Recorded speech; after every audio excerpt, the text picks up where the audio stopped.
Hi friends, నేను message చేయను. ఈరోజు నేను ఇవి పనస పిక్కలండి. మనం పనస తొనలు తింటాం కదా, ఆ తొనలు తినేసాక పిక్కలు లోపల పిక్కలు ఇలా పారేయకుండా ఇలా మనం చిప్స్లా చేసుకోవచ్చండి. ఇలా చిప్స్ బెల్లతోటి తొక్కలు తీసి ఇలా చెక్కేసుకోవాలండి. మనం చెక్కేసుకొని ఇలా నూనెలో వేయించేసుకోండి. చాలా క్రిస్పీగా ఉన్నాయి, చాలా బాగున్నాయి. మీరు ట్రై చేయండి.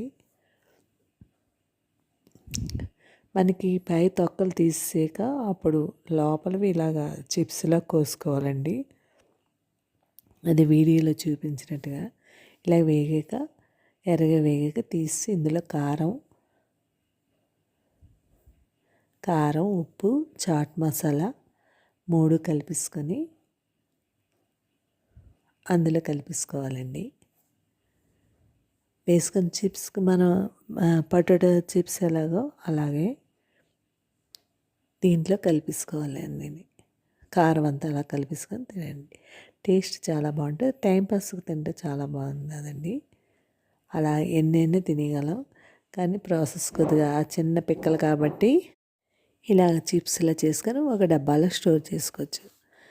మన పొటాటో చిప్స్ ఎలా ఉంటాయి, అరటికాయ చిప్స్ లాగే ఇవి చేసుకొని తినొచ్చండి. చిన్నవి చేతికి ఎంతో టేస్టీ అయిన చిప్స్ రెడీ అయిపోయింది. Thank you.